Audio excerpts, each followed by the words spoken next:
فترة ما كنتش ملتزم، كنت بصحى متأخر، ما كنت بضيع وقت كتير. كان قررت أغير كل ده، ودي كانت البداية. ازيكم يا شباب، أنا هادي أحمد وده يوم جديد وفلوج جديد.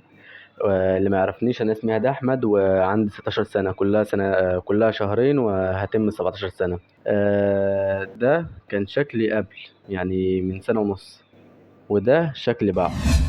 أهم حاجة في ده كله الانتظام والاستمرارية. في البداية الموضوع ما كانش سهل خالص، في أيام كنت بنزل فيها الجيم ما كنتش ببقى عارف أي حاجة، كنت بنزل كنت بفقد الشغف حرفيا، ما كنتش عارف ده بيعمل إيه وده بيعمل إيه.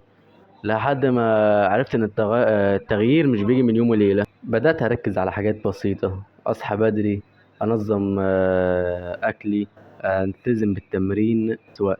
كل يوم كنت بعمله كان بيقربني للنسخة اللي أنا عايزها أوصل. والجيم علمني إن الانضباط أهم من الحماس، لأن الحماس بيروح ويجي، إنما الانضباط ده اللي هيبني على هدفك اللي أنت عايز توصل له، هو اللي يخليك تكمل. ولحد دلوقتي أنا لسه بتعلم ولسه بطور من نفسي. الرحلة دي طويلة بس المهم إني مكمل. ما كنتش متخيل إن قرار صغير زي إن أنا أنزل الجيم ممكن يغير حياتي بالشكل. في الأول كنت أفتكر إن الموضوع كله جسم وشكل بس، لكن بعد شوية كتار يعني فهمت إن الموضوع مش كده خالص. الموضوع مبني على، فهمت إن الجيم أكبر من كده بكتير.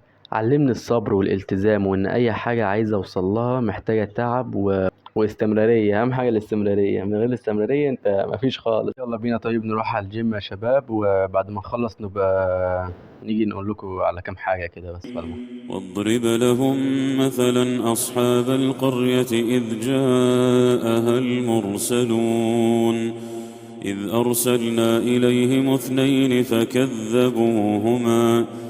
فكذبوهما فعززنا بثالث فقالوا إنا إليكم مرسلون قالوا ما أنتم إلا بشر مثلنا وما أنزل الرحمن من شيء إن أنتم إلا تكذبون. كل يوم كنت بصحى واجبر نفسي ان انا اكمل حتى لو ماليش نفس، بس كنت لازم اجبر نفسي، لان النجاح مش بيجي بالمزاج، بيجي بالاستمرارية. وكل مرة كنت بفكر ان انا استسلم خلاص، كنت بفتكر انا بدأت ليه اصلا. يمكن لسه ما وصلتش للي انا عايزه، بس اللي انا عارفه ومتأكد منه ان انا مش نفس الشخص اللي بدأ من الاول خالص. لسه الطويل طريق ولسه قدامي كتير عشان اتعلمه. لكن المهم اني بدأت، الاهم اني مكمل. لو انت كمان عايز تغير حياتك افتكر ان البداية مش لازم أن تكون مثالية، المهم انك تبدأ. انا لسه في بداية الرحلة، والهدف مش ان انا اوصل بسرعة، الهدف ان انا افضل مستمر. لو حابب تشوف الرحلة من أولها اعمل فولو. بس كده يا شباب، ودي مجرد الرحلة، واللي جاي هعيشه معاكم خطوة بخطوة. لو مهتم بالمحتوى ما تنساش السبسكرايب واللايك. سلام.